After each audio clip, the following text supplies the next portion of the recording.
Hey guys, this is Nocturnal, and welcome to Her Lie I Tried to Believe, Part 2. Hey, so, from the first episode, I gotta say, this game is pretty messed up. I mean, really, Tim needs to take a chill pill or something. Commentary. This is top-notch commentary. Alright, let's load the game. This beautiful load slot, right here. This is the most awkward loading I've ever done. Alright. Ready. 2 years. It took 2 years to see her again. By that time, my majoring was very well underway, as I was starting to be used to the university lifestyle. I was living on my own inside a gloomy one-room apartment for less than a year. I had zero passions, and only knew how to do one thing correctly, which is, of course, studying. As if it was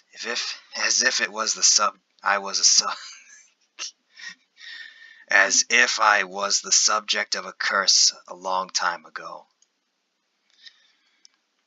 I didn't know why I was so into it.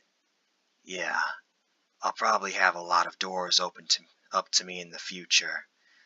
But what if I don't want to enter any of them? I have no motivation to climb up the ladder, and surely wouldn't know what to do with all the money being thrown at me. You could buy a boat. But I guess this type of attitude could attract some people, as if they know talking to you would inevitably boost their own self-esteem. That's how I made my first friend since, well, have I ever had a friend before? Well, it's not as if I was seeing him as a friend either way. He was in most of my classes during high school, and took that as an opportunity to start socializing with me during our courses together. I went with the flow, finding my own amusement in his somewhat carefree demeanor. That's when one day, out of nowhere, he decided to invite me to this. I don't remember how it is pronounced. I can't call it a date. A group date, maybe? Fuck it. Anyway, it was this thing where a group of men and women of the same age, and logically of the same number, meet each other for almost the first time in an attempt to find love. We're gonna meet Cassandra, aren't we? Let's meet Cassandra.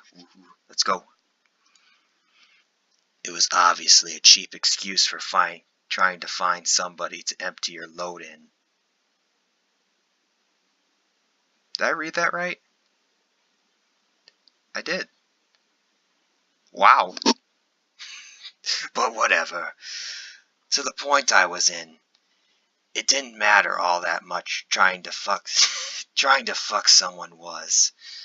As most of the men my age, any age really, one of my priorities, even though pretty much inaccessible.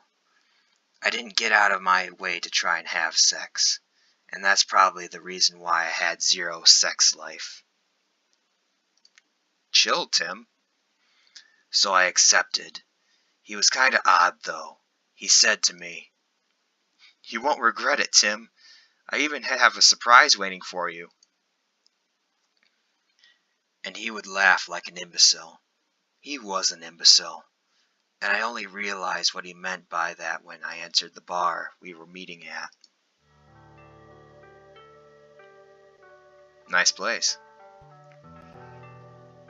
They were 7 waiting, 8 with me, 4 boys and 4 girls. 2 of those girls were completely unattractive, fat or with a big chin and a weird hairstyle. Slaughtered. The other one was already almost in bed with the big mouth guy, so those 3 were unfuckable. Just go into a bar. Let's see here. Well, you're unfuckable. You're unfuckable. This is how we go into bars now. That was my first thought upon entering the bar. The second thought wasn't as different as the first one, but was still very surprising indeed. It was her. She was there, drinking a beer casually, talking with that other guy. Sports-like type. Another one unfuckable. But, of course, not for the same reason. I should just get out of here. This is so pitiful. It's not even funny. That's when Mike, my friend, noticed my arrival and forcefully introduced me to the group. Oh, this is the guy I was talking about. Hey, Tim, come, don't be shy. We were waiting for you. I almost clicked my tongue out loud, but thought otherwise. Maybe that big chin one could be fuckable with a couple of beers. Tim. No. I sat next to my friend. I tried not to look too much on the right hand side of the table because the symmetry irritated me somehow. He said my name out loud and said everyone else's name right after. I don't remember any of them, and seriously don't want to use even the most useless part of my brain to store one of them. I still politely greeted everyone, until it came to that name.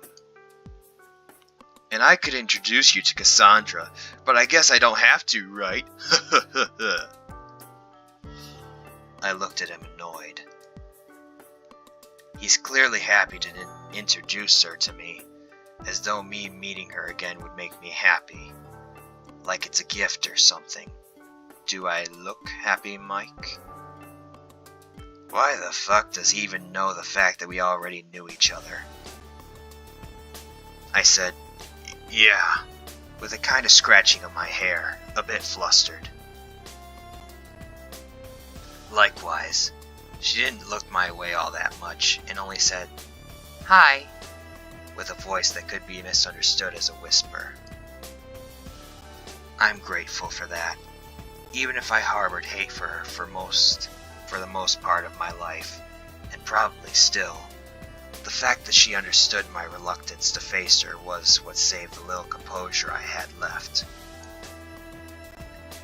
So I was able to enjoy my beer while chatting with the group of people around me, and it didn't disturb me all that much that she was actually there.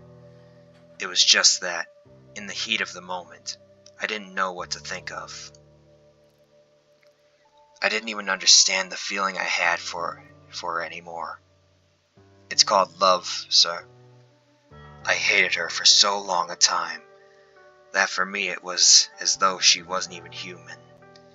And the fact that she disappeared completely from my life at one point, my mind only assumed she was dead. So a non-human presumed dead, looking so lively and joyous, it was only natural that I was baffled a bit. Yeah, that's a good reason. She was sexy. No longer cute or beautiful, but sexy.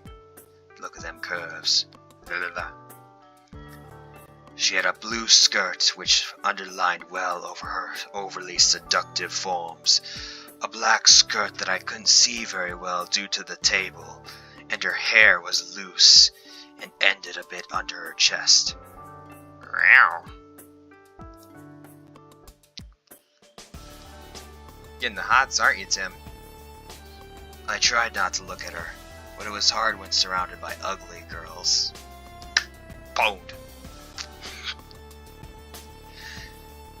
I still did what I must, and tried to hook up with the chin girl in front of me. And after an hour and a half, I was at my fourth beer, and the first couple decided to finish the night alone. This made things a bit complicated. Now there were me, the fat girl, my friend, the big chin, the sports dude, and Kess, whatever, the other girl that I once knew. So it was obviously becoming harder and harder to actually not interact with her. That's when the phone of the girl in front of me, Chin, started vibrating. Whoa, some vibrator you got. She became kind of hysterical by I think it was a message that she received on her phone. She said a couple of words to the fat girl seated next to her, and then took off. The fat girl looked at me a bit awkward and said, "Sorry, her ex just texted her, so..." As if it was the most understandable thing in the world. So that ugly chick just dumped me for a guy that's probably flushed her a while ago. I was depressed, but not for her departure per se, obviously. At least the alcohol started to do its work. That's when everything started to turn into the wrong direction. My friend, who was seated on my left in front of the fat chick, was now seated on my right. The sports dude who once chatted with that girl was now enjoying his time with the fat chick on my left. That's when I realized that my friend, without notifying me in advance, started a group conversation with her and me. Well, wait, I'm not ready. I'm not ready for conversation. So, from where do you two know each other? I was staring at the table, or maybe at the beer in my hand, trying not to look too interested. I think she answered him something while giggling, but I don't remember all that much. She too seemed to be drinking quite heavily. That long? Man, I bet you're glad to be able to meet each other like this. Maybe it's faith. Praise the good Lord Jesus Christ. Maybe it's fate. Who knows? Ha ha ha ha. He was irritating me. It was so obvious that he was the one who pulled this off. Perhaps they were in mesh with each other to humiliate me or something. That's when I uttered something that I probably shouldn't have. I don't know why I thought it would be a good idea. Tell me. I looked at him with a bit of defiance. How do you know that she and I knew each other anyway? I looked at his every change in expression. I probably thought he would be confused, unable to explain himself properly, but that wasn't it. He was surprised that I didn't know the reason behind it. Come on, man. Everyone in high school probably knew about it. Don't you remember? That nasty girl with her friends who were starting bad rumors about Cass because she just quit school? They were... Fuck, now I remember. Oh man, I remember still. You were so ruthless. You walked up to those girls and started insulting the shit out of them. About how uneducated they were, how they were wasting their time and had no future. And then you started numbering every achievement Cass ever accomplished. To the prize she won during some piano competition, to the national rank she topped with her academic results. And you know I'm not one to hit a girl or anything, but this one was so asking for it. She didn't try to listen one bit, and was continuously cutting you off about some bullshit she heard somewhere down the street. How ridiculous. This was when I was still very much on edge from losing what I thought was my only drive in this world. Some bitches were bad-mouthing her about something along the lines of prostitution, or some stupid shit like that. It was the week after she had quit school, so anything goes, I guess. But then, since they had nothing else more useful to do, they started to say some bullshit about her cheating during exams, or having sexual bribery to teachers in order to give to top higher in her midterms. That's when I lost my shit, because telling those ridiculous things would insinuate that the rival I always thought as my equal was nothing more than a fake. And this was completely unacceptable. And yes, I would have beaten the shit out of them if it weren't for the teacher meddling with it. Hey Tim, do you remember what you shouted at her to make her shut up?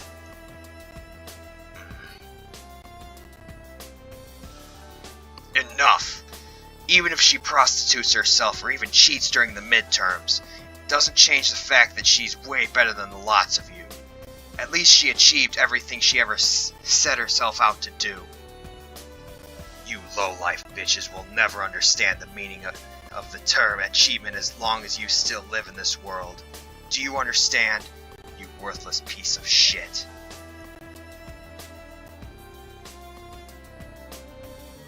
Tim getting triggered. I remember it down to the very last syllable. I have no fucking clue why, though. He said it out loud, not nearly as perfect as I remembered it, but it was still surprising hearing it from someone else's mouth. Uh-oh. Her face is red. Pink.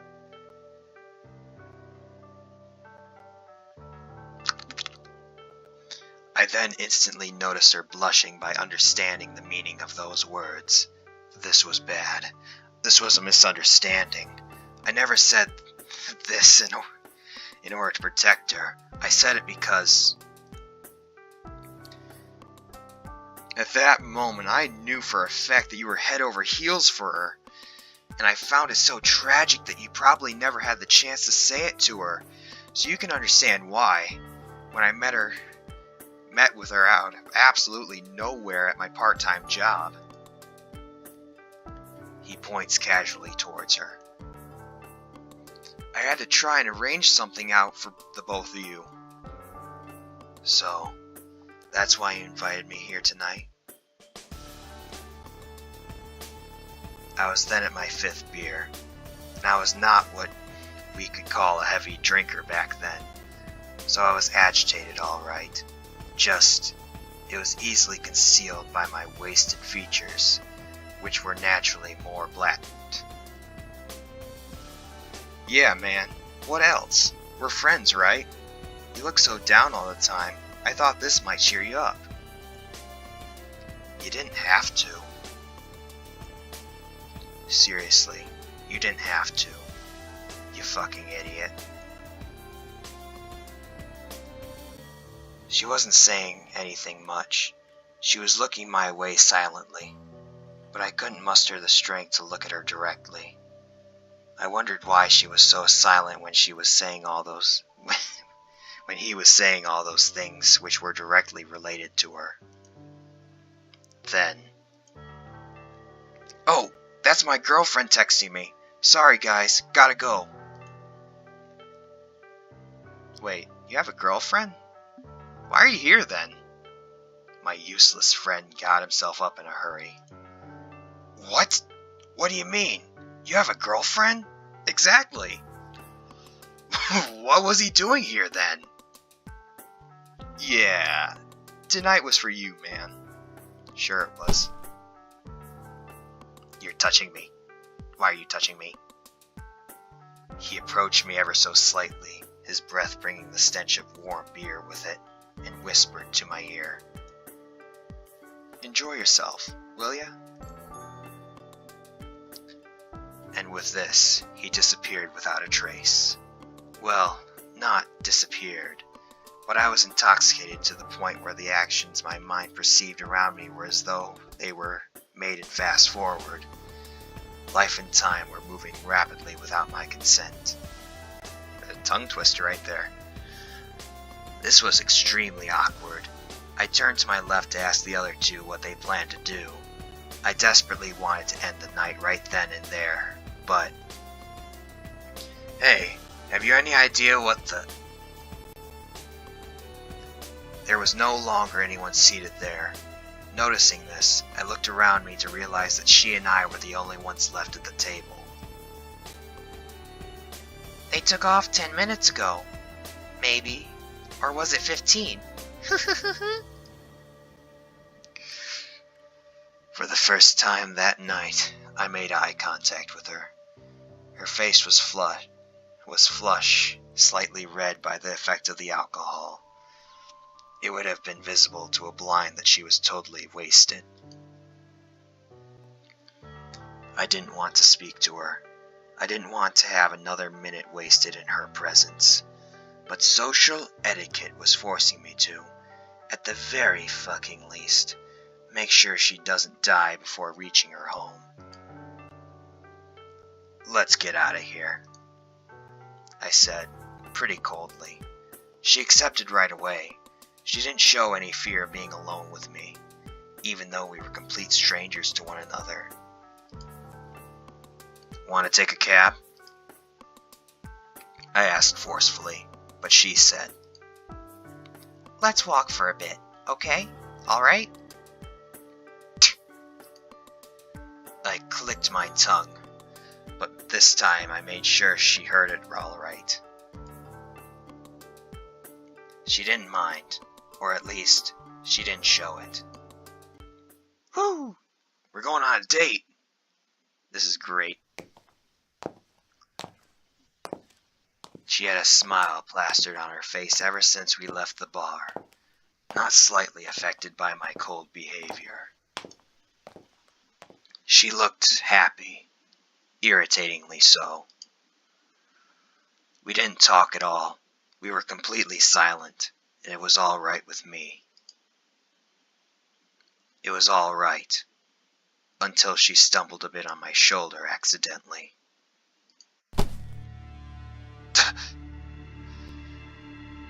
Uh-oh. Sorry. Music changed. Evil Tim, activate! Her body touched mine. I felt, for the 2 extremely little seconds it lasted, the form of her breast on my arm, and then the palm of her hand on my shoulder. It was then that I realized she was a member of the opposite sex. She looks happy, doesn't she? With the happiness that she stole from me. If she hadn't quit school on that day, I'm sure her expressions would have been reversed right now. Yet, she's always been the one with a smile in the end. While We continue walking silently, but we're somehow closer now that I helped her back on her feet.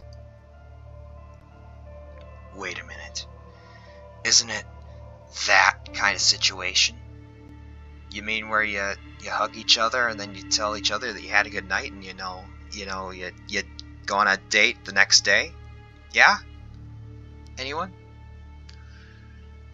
You know, the one where I walk her by the closest hotel and she's too wasted to understand what's going on. Maybe, if I ask her nicely, she would even follow me willingly. Tim, what is this? Maybe she's still a virgin.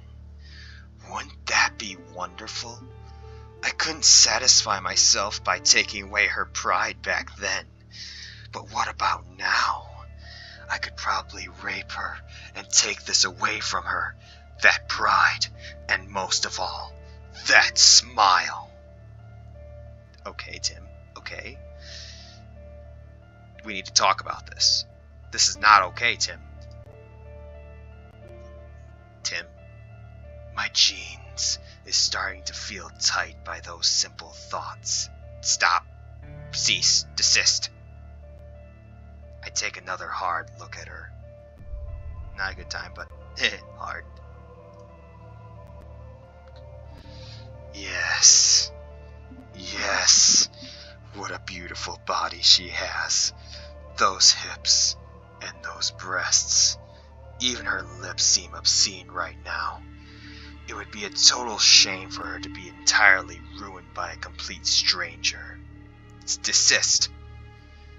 To be completely stained without any means of getting this purity she had back. I could probably play with her over and over again until her mind becomes as hollow as mine. It has now reached its complete magnitude. A throbbing sensation is starting to be felt in anticipation for this forbidden act my thoughts are drowning themselves in. It's not too late to stop. One simple look at me would have probably given it away, but she's too preoccupied with trying to walk straight to even look my way. Imagining such pressure, so tainted with the sin of my imagination, let loose without any restraint, only pushes me further down this unforgiving path that shouldn't be crossed.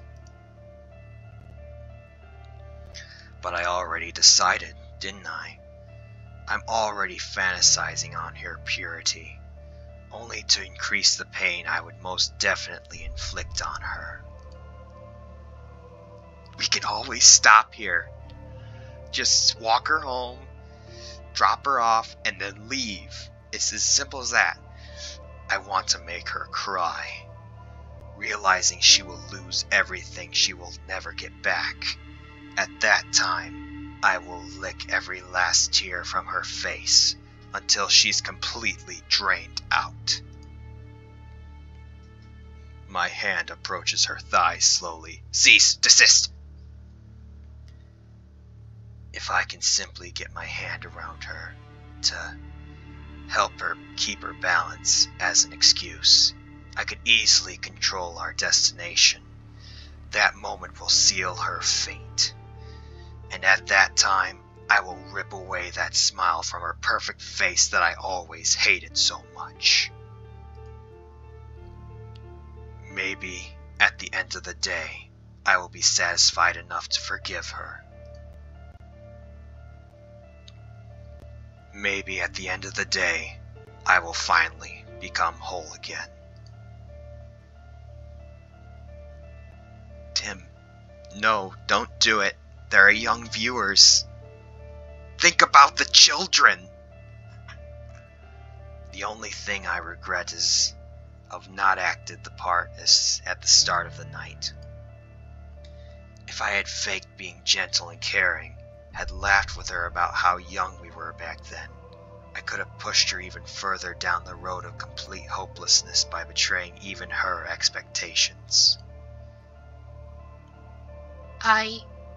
Caught, she said softly, out of nowhere. I abruptly stopped my hand from getting any further. I didn't notice because I was too focused on her alluring forms, but she was looking at my face. For how long, I have no idea, but she saw it. That, I am sure of, it. My disgusting expression, already tarnishing her with my eyes. She saw everything, and yet, the only thing she said was, I'm sorry. I knew how much you hated me, yet Shh. Then she stumbled on me again with even less restraint. Her eyes, those eyes, I remember. Were they really this way? It can't be. I stopped brusquely. By that means she stopped too herself. Do you have money?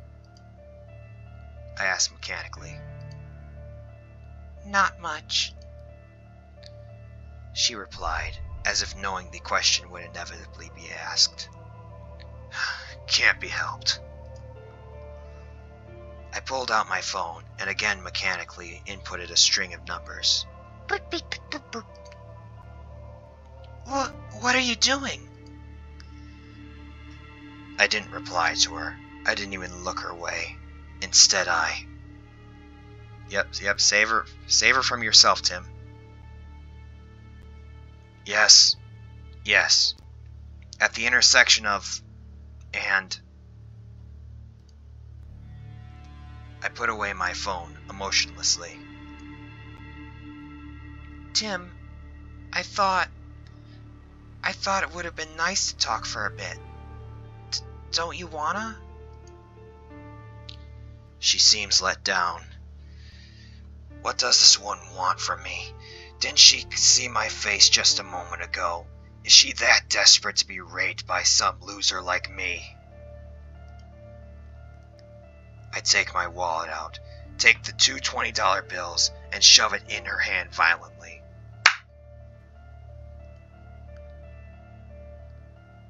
The taxi will be there in 5 minutes. This should cover the bill. I turn around without waiting, or saying goodbye for all that matter. She doesn't say anything either. She simply looks at me with those eyes. Those eyes which are even colder than mine.